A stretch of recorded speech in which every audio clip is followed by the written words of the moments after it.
Hollow Peak was more than just a mountain. It was a scar on the land, a towering mass of jagged rock, an eternal mist that loomed like a ghost over the nearby village. To outsiders, it was just another peak waiting to be climbed. But to those who lived in its shadow, it was a cursed place, a realm where the living and the dead intertwined in silence. They whispered stories around dim fires, their voices trembling whenever the mountain's name was spoken. Children were warned never to wander too close, and travelers were advised to avoid it entirely, especially at night when the fog crept down its slopes like a pale river dot. The legends were older than memory itself. Generations ago, villagers said, Hollow Peak had been a place of sacrifice. Outcasts and prisoners were taken up the mountain and left to die, their screams carried away by the winds that howled through its hollow caves. Some said their souls never left, bound eternally to the stone. Others believed the mountain was alive, a breathing, hungering entity that lured people into its depths. Strange disappearances gave weight to the myth. Climbers would vanish without a trace, their names later etched into the village's walls of remembrance. On rare occasions, a survivor stumbled back, broken, trembling, their eyes forever wide with terror. They would never speak of what they had seen, but their silence was more haunting than any tale. And so the villagers learned to live in fear.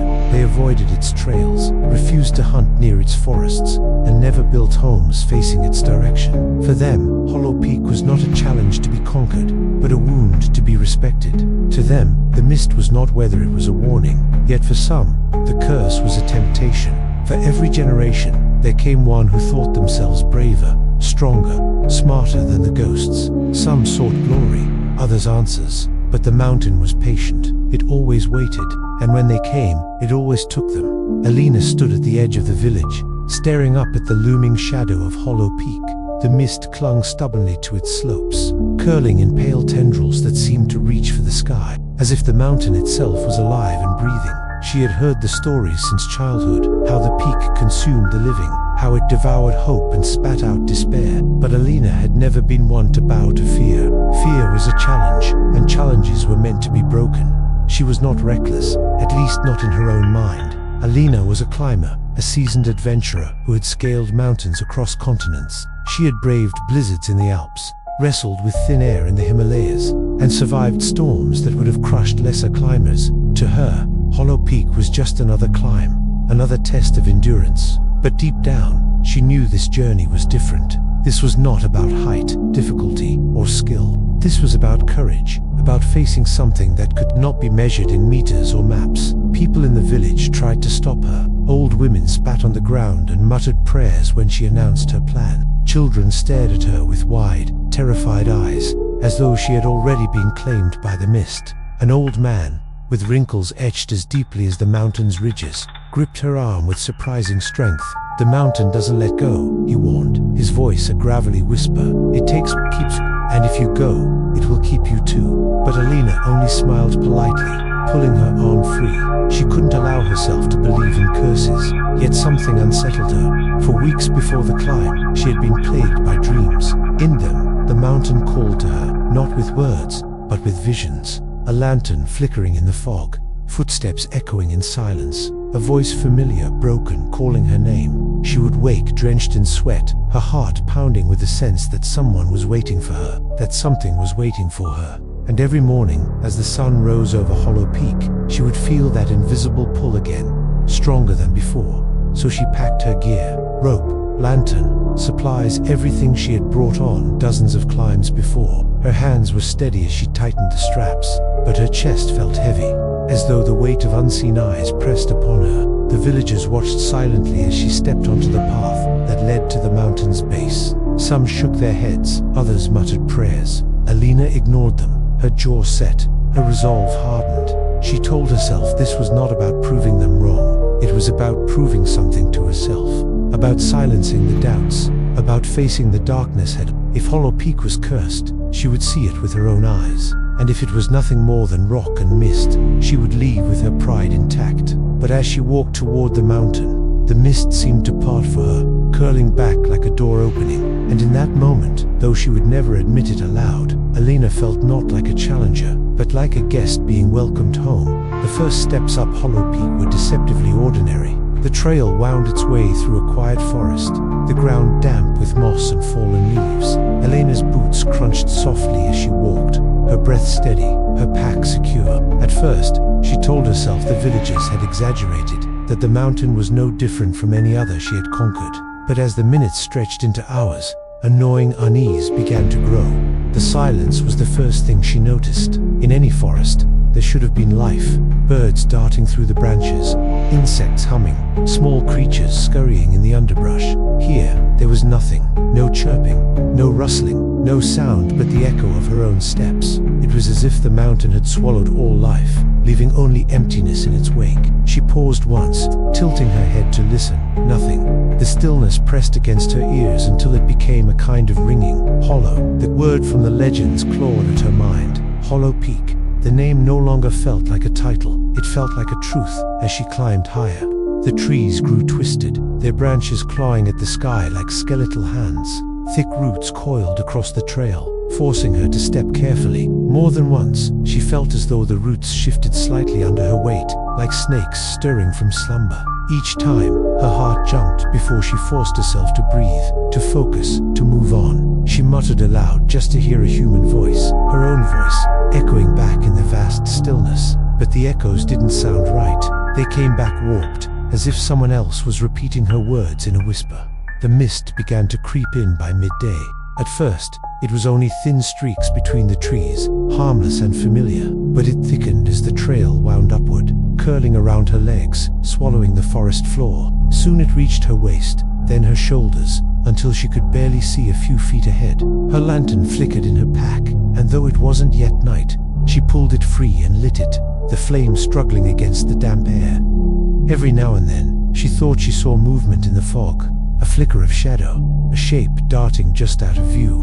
Once, she swore she saw a figure standing among the trees, still and watching, but when she blinked, it was gone.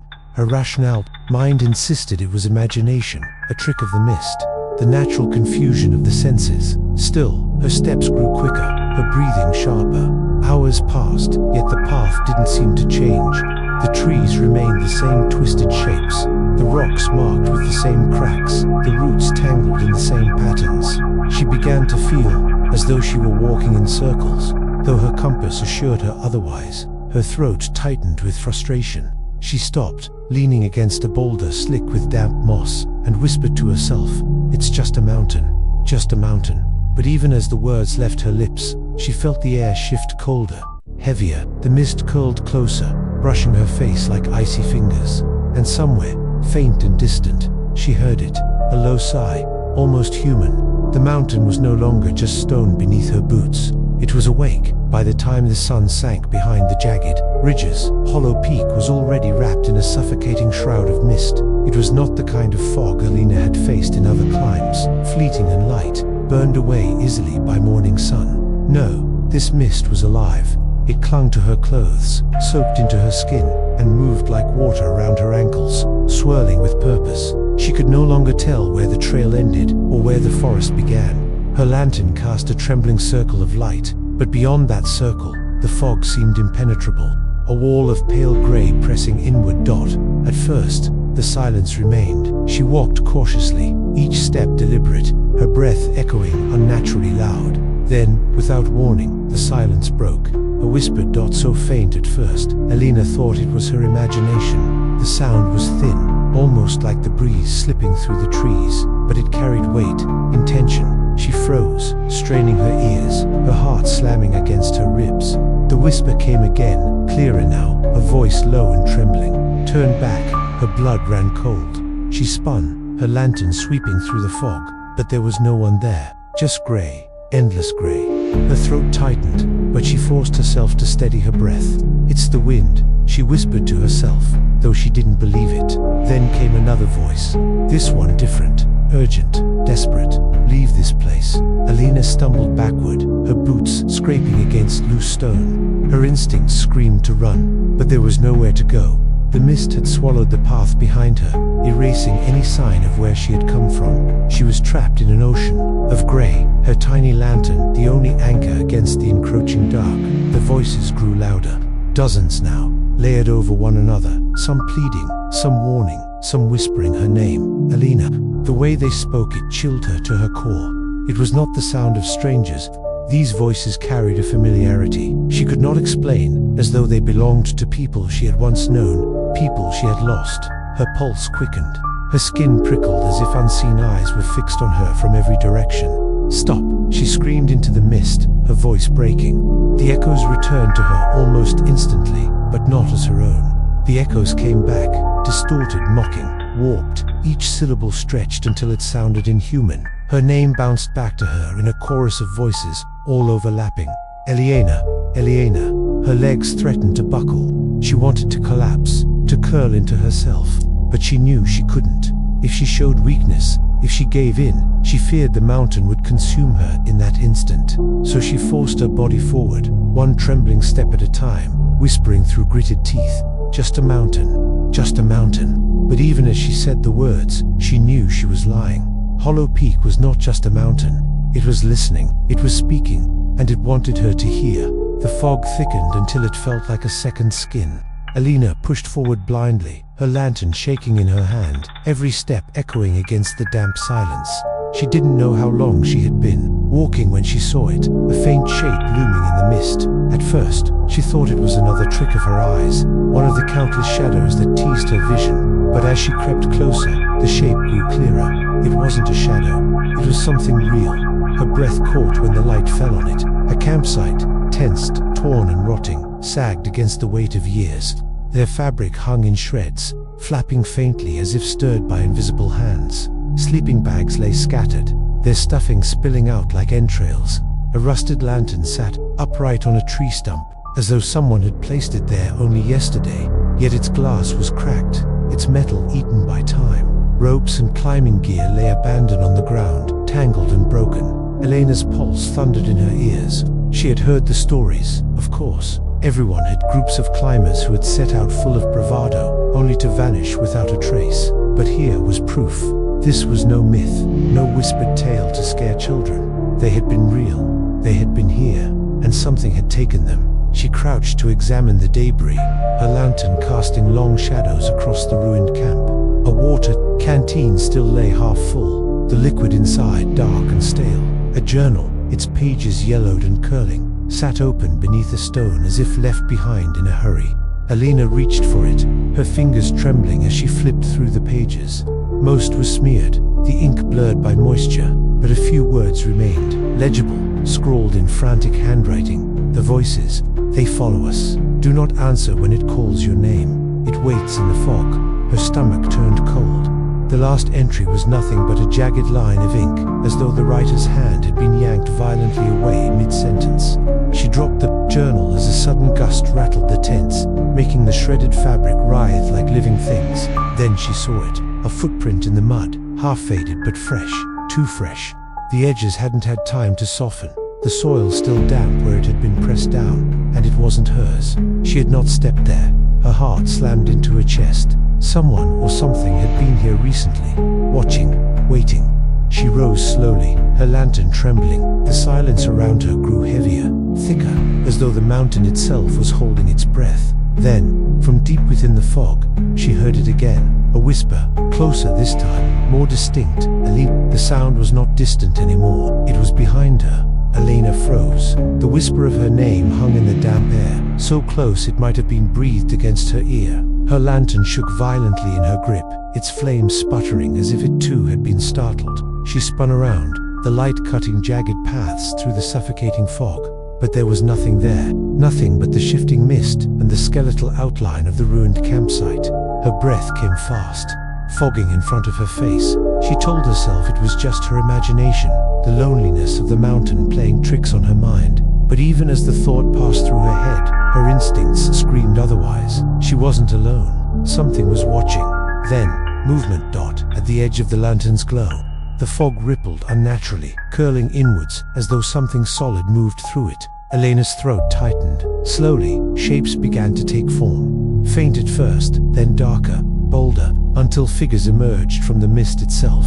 They were human in shape, but wrong. Their bodies were thin, elongated, as if stretched by unseen hands. Their faces were pale, the skin sagging like damp paper. their mouths slightly open but soundless. Worst of all were their eyes, or the absence of them. Hollow sockets stared from each face, dark voids that seemed to drink the lantern light, pulling it inward. Elena stumbled backward, her boot crunching over the brittle remains of a tent pole. The figures moved in unison, swaying, circling her in silence. Their steps left no sound, no imprint, as though they weren't fully there. Her chest tightened as panic clawed at her ribs.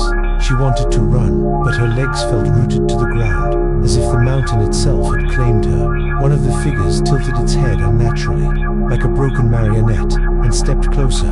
Elena's stomach lurched. She could see its face more clearly now. The skin was cracked and grey, lips trembling as if whispering words she couldn't hear. Her body trembled, yet she forced herself to lift the lantern higher, pushing back against the dark. "Stay away," she shouted, though her voice cracked, barely more than a plea. The fog caught her words and twisted them, throwing them back at her in 100 warped echoes. "Stay, stay, stay away." The figures did not retreat. They pressed closer, their gaunt bodies surrounding her like a cage of shadows. Her pulse hammered in her ears, her breath ragged. She could feel the temperature drop, icy air filling her lungs, freezing her from the inside out. The mist thickened until it felt like she was drowning in it. Then, suddenly, one of them stepped fully into her light, and for the first time, Elena's fear turned into something deeper. Recognition. The face before her was not that of a stranger.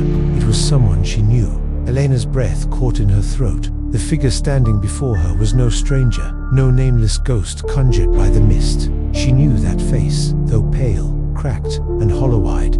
It was carved into her memory. Her brother, Daniel. Her knees weakened, and for a moment, the lantern nearly slipped from her trembling hand. She blinked furiously, hoping it was an illusion, a cruel trick of the fog. But the more she stared, the clearer his features became. The strong jawline softened by time, the familiar curve of his lips that now quivered as though trying to form words. The last time she had seen him alive was 3 years ago, the morning he left to conquer this very mountain. He had never returned. His disappearance was one of Hollow Peak's countless tragedies, swallowed whole by the mist. "Daniel," her voice cracked as tears blurred her vision. She stepped forward instinctively, her heart battling her fear. "Daniel, it's me, it's Elena." The figure tilted its head, just as he used to when he was trying to puzzle something out. For the briefest of moments, his lips parted, and sound came. It was broken, distorted, like a voice dragged across jagged stone. Yet it was undeniably him. Her chest heaved with sobs, against every instinct screaming at her to run. She reached out, stretching her fingers toward him. For one wild, desperate heartbeat, she believed she could pull him back, that somehow she could rescue him from this nightmare. But when her hand touched his arm, his skin disintegrated beneath her fingers. Ash, dry, grey ash that slipped through her hand and scattered into the mist. She gasped, pulling back in horror as his body wavered, fragments breaking off into the fog like smoke carried on the wind. "No, no, Daniel," she cried, stumbling toward him, but every step only made him dissolve further. His hollow eyes locked onto hers, filled with a sorrow so deep it seemed to crush her soul. "You shouldn't have come," he whispered. His voice was no longer a sound, but a breath, a vibration that rattled inside her bones. Her tears streamed freely now, her heart a storm of grief and terror. "Please, come with me. We can go home," she begged. But even as the words left her lips, she knew the truth. There was no going home. Not for him, not for any of them. Behind Daniel, the other figures swayed closer, their empty sockets fixed upon her. Their whispers rose into a chorus, a low, endless chant that seemed to pulse with the heartbeat of the mountain itself. "Elena, Elena." Daniel's form flickered one last time before he collapsed entirely, scattering into the mist like dust on the wind. Where he had stood, only the fog remained, swirling hungrily as though eager to consume her next. Elena fell to her knees, clutching the lantern to her chest, her sobs muffled by the suffocating silence that returned. The mountain had shown her the truth. Hollow Peak did not merely take lives, it kept them, twisting them, binding them, and now it wanted her. Elena's sobs still trembled in her chest when the silence shifted. It wasn't peace, it wasn't calm, It was the silence of anticipation, the kind of pause that comes before thunder shatters the sky. She lifted her lantern with shaking hands, its dim flame fighting desperately against the mist. That was when she realized she was no longer facing one or two shadows. They were everywhere, figures, materialized from the fog like phantoms rising from a grave. Dozens at first, then hundreds, until it seemed the mountain itself exhaled them into existence. Men, women, children, their faces familiar and unfamiliar all at once, their bodies thin and broken. Some still bore the tattered remains of climbing gear, others were dressed in clothes from eras long past, their hollow eyes fixed on her, and though their mouths hung open in silence, she could feel the weight of their gaze crushing her chest. Then the whispers began again. One voice murmured, soft as a dying breath, "Alina." Another echoed, closer, heavier. Soon it was a multitude, 100 voices, then more, layering and overlapping until they formed a single monstrous sound. It wasn't speech anymore, it was a chant. Her name stretched and twisted until it filled every corner of the mist. Alina, Alina, Eliana. Her legs shook violently as she stumbled backward. "Stop," she cried, her voice cracking with desperation.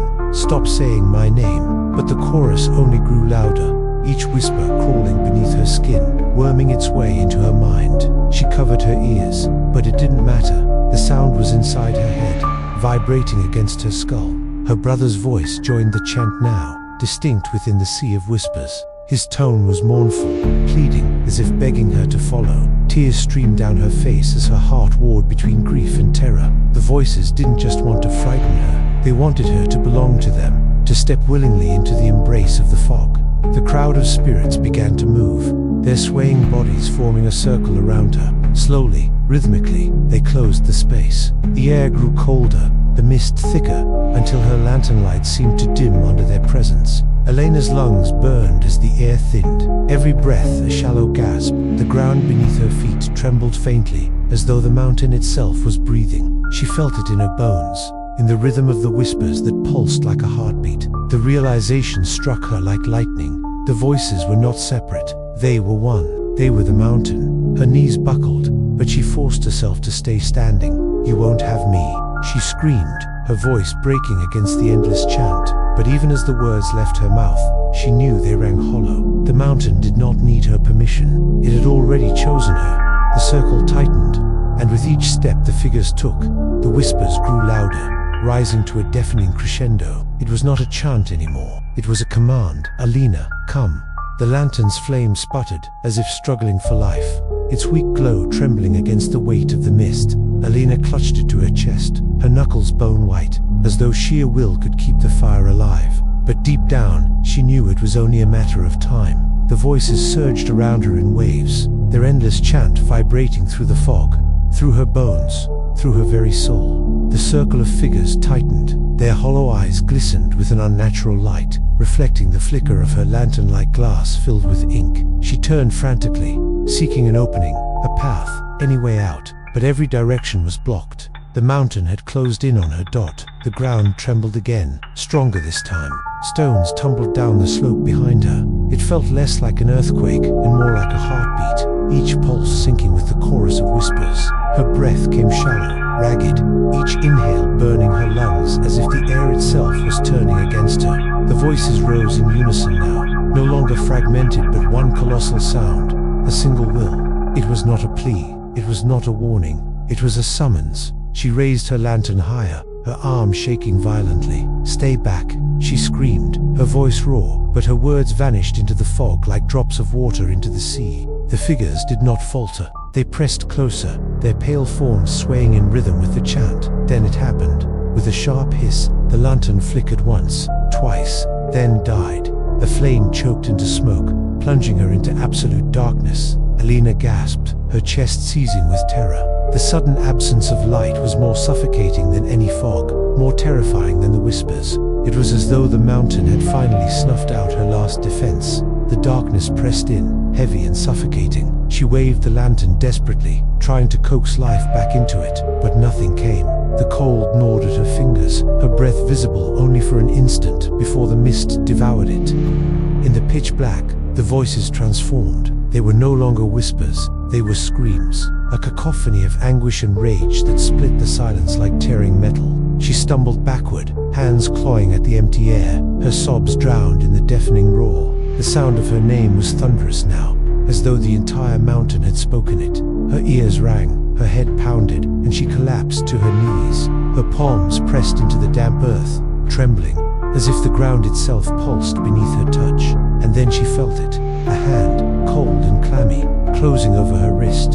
Another gripped her shoulder, more followed, countless unseen hands pressing against her arms, her back, her legs. They were dragging her down, pulling her into the mist, into the mountains, waiting more. She screamed, thrashing wildly, but her voice was swallowed before it could reach her own ears. All she could hear was the endless chorus, the mountain's final command that shook her soul apart. You are ours. When dawn broke over Hollow Peak, the mist did not lift. The villagers awoke to the same grey veil that had blanketed their homes for generations. They went about their morning chores with hushed voices and weary eyes, careful never to glance too long at the mountain that loomed above them. For most, it was an unspoken rule. Pretend the mountain isn't there, and perhaps it will pretend you aren't either. But that morning was different. A farmer's boy, sent to fetch water before sunrise, swore he saw a light moving high along the ridge, a faint, flickering lantern swaying in the mist. It was there for only a moment before vanishing into the fog,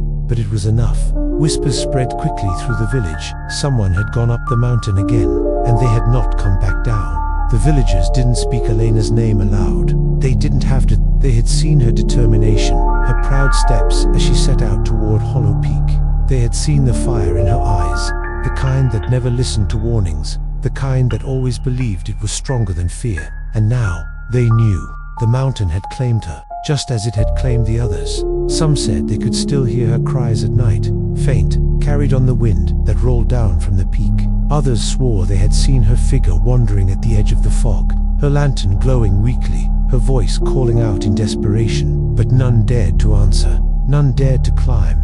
Over time, Elena became another story, another warning told around flickering fires. Mothers whispered her name to keep their children from wandering too far. Climbers who passed through the village heard the tale and either scoffed or shivered, depending on the weight of their pride. But the villagers knew better. Hollow Peak did not need glory. It needed only patience. Start at night, when the mist was thickest and the air was sharp with silence. Some swore they heard the voices of the lost, not just whispers, but a chorus. Men, women, children, all calling from the mountain's depths. Among them was one voice more distinct than the rest, broken, trembling, yet undeniably human. And if you listened too long, if you let your heart lean toward that voice, you would feel it, the pull, the same invisible tether that had drawn her to Hollow Peak in the first place. A hunger, a promise, a summons. The mountain waits. It always waits. And when the next soul dares to challenge it, the mist will rise again, the whispers will return,